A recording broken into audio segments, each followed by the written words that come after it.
बदलते भू राजनीतिक परिदृश्य में संबंधों की तुरपाई अक्सर टूट जाती है। किसी एक देश के साथ कूटनीतिक रिश्ते साधने के प्रयास में दूसरे देश के साथ राजनीतिक हालात बिगड़ जाते हैं।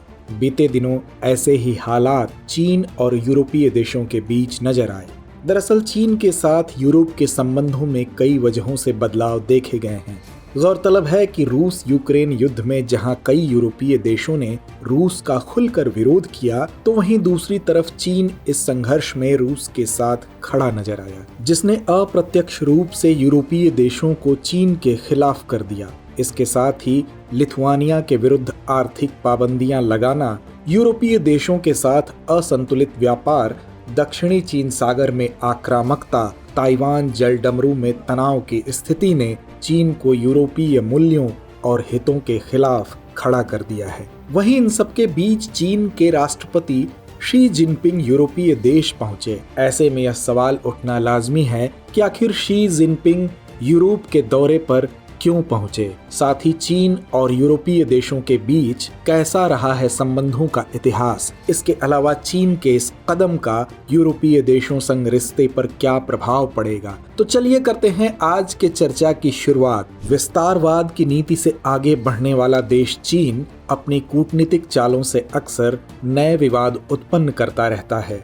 इसी कड़ी में बीते 5 सालों में पहली बार चीन यूरोपीय देशों के दौरे पर पहुंचा, जहां जाने का मकसद था यूरोपीय देशों संग अपने संबंधों को नया आयाम देना। वहीं दोनों पक्षों के संबंधों की बात करें तो यूरोपीय संघ ने साल 2019 में ईयू चीन रणनीतिक दृष्टिकोण में चीन को लेकर 3 आयामी नजरिए का जिक्र किया, जिसके तहत ईयू ने चीन को एक भागीदार, एक आर्थिक प्रतिस्पर्धी और एक प्रणालीगत प्रतिद्वंदी की संज्ञा दी। इसके साथ ही बीते साल दिसंबर में हुए ईयू चीन समिट में आर्थिक संबंधों में आई बाधाओं का समाधान तलाशने का प्रयास भी किया गया। इस सम्मेलन में चीन के साथ यूरोप का बढ़ता व्यापार घाटा, चीनी सब्सिडी और यूरोपीय उद्योगों को नुकसान पहुंचाने वाली चीन की आक्रामक औद्योगिक गतिविधियां जैसे मुद्दे शामिल थे। यहाँ गौर करने वाली बात है कि मौजूदा समय में जहां अमेरिका को लेकर चीन का कड़ा रुख है, तो वहीं यूरोप को लेकर चीन का रवैया बेहद नरम है। जानकारों की माने तो ऐसा इसलिए भी है क्योंकि चीन की यूरोपीय देशों पर निर्भरता अधिक है और अमेरिका की तरह चीन और यूरोपीय देशों के बीच वर्चस्व की लड़ाई भी नहीं नजर आती है। इसके अलावा रूस यूक्रेन युद्ध के बाद कई देशों के साथ चीन के संबंधों में परिवर्तन भी नजर आया, जिसे अब चीन ठीक करने की कवायद में जुटा है। वहीं चीन और यूरोप की आपस में निर्भरता की बात करें तो एक रिपोर्ट के हवाले से यह आंकड़े सामने आते हैं कि यूरोप रोजाना चीन को करीब 600 मिलियन यूरो के मूल्य का सामान एक्सपोर्ट करता है। वहीं चीन 1.3 अरब यूरो के सामान यूरोप को भेजता है। इनके खींचतान भरे रिश्तों की वजह से साल 2022 में चीन के साथ यूरोपीय संघ का व्यापार घाटा लगभग 400 बिलियन यूरो तक पहुंच गया था। EU China comprehensive agreement on investment यानी समग्र निवेश समझौते को अभी तक यूरोपीय संसद से मंजूरी नहीं मिल पाई है। हालांकि इन सब के बावजूद चीन यूरोपियन यूनियन के सदस्य देशों के लिए निवेश का एक महत्वपूर्ण गंतव्य बना हुआ है। इसकी प्रमुख वजह चीन का व्यापक बाजार है।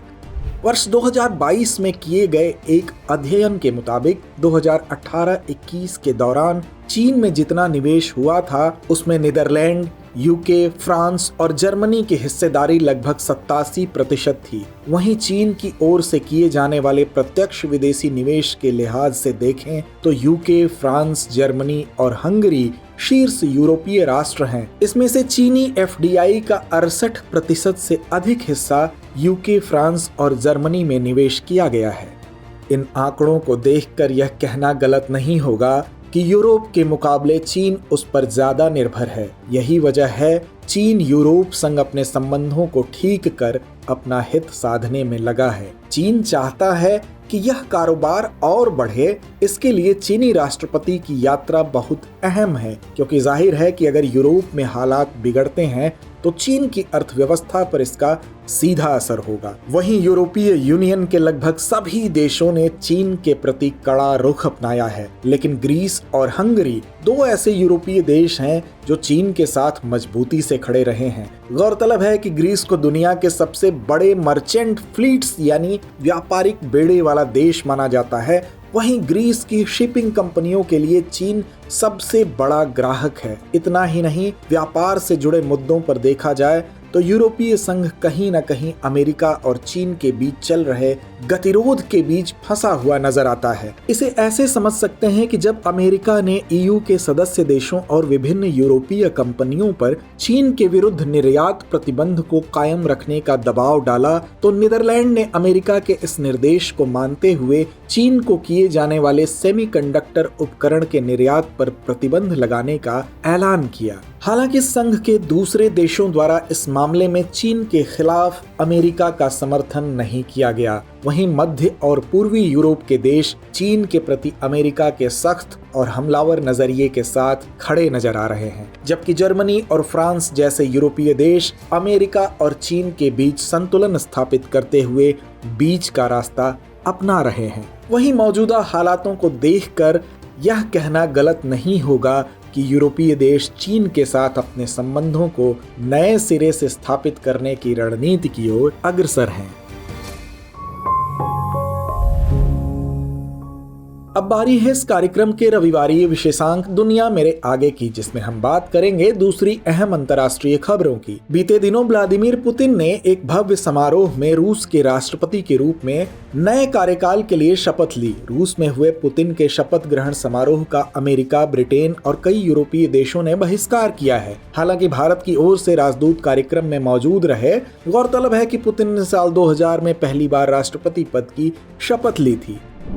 भारतीयों को अब थाईलैंड जाने के लिए वीजा फीस नहीं भरनी पड़ेगी। हालांकि वीजा फीस पर पहले भी छूट थी, लेकिन इसकी अवधि 1 मई 2024 को खत्म हो रही थी, जिसे अब बढ़ा दिया गया है। इस संबंध में थाईलैंड की कैबिनेट ने भारत और ताइवान के पर्यटकों के लिए वीजा छूट को 6 महीने और बढ़ाने की योजना को मंजूरी दी है। बता दें कि यह देश अर्थव्यवस्था को सहारा देने के लिए विदेशी टूरिस्ट की संख्या को बढ़ावा देना चाहता है। इसी को ध्यान में रखते हुए थाईलैंड सरकार ने यह कदम उठाया है। 11 दिसंबर 2024 तक बिना वीजा के थाईलैंड में प्रवेश कर सकेंगे। वैश्विक भू राजनीति में इंडो पैसिफिक क्षेत्र का अहम स्थान है। यही कारण है कि कई देश इस क्षेत्र में अपनी मजबूत पकड़ बनाना चाहते हैं। इसी कड़ी में अमेरिका ने एक नए रणनीतिक गठबंधन स्क्वाड का ऐलान किया है। इस समूह में संयुक्त राज्य अमेरिका, जापान, ऑस्ट्रेलिया और फिलीपींस इसके सदस्य होंगे। इस समूह का लक्ष्य दक्षिणी चीन सागर गठबंधन सैन्य अंतर संचालन को बढ़ाने, अतिरिक्त संयुक्त गश्त और अभ्यास करने तथा खुफिया और समुद्री सुरक्षा सहयोग में सुधार करना है। तो व्यूवर्स, आज की चर्चा को यहीं विराम देते हैं और नोट करते हैं आज का सवाल। चीन और यूरोपीय संघ एक दूसरे के पूरक हैं, इस कथन की समीक्षा कीजिए। डियर व्यूअर्स, अपने एग्जाम की तैयारी को और बेहतर करने के लिए हमारे चैनल को लाइक, शेयर और सब्सक्राइब करना न भूलें।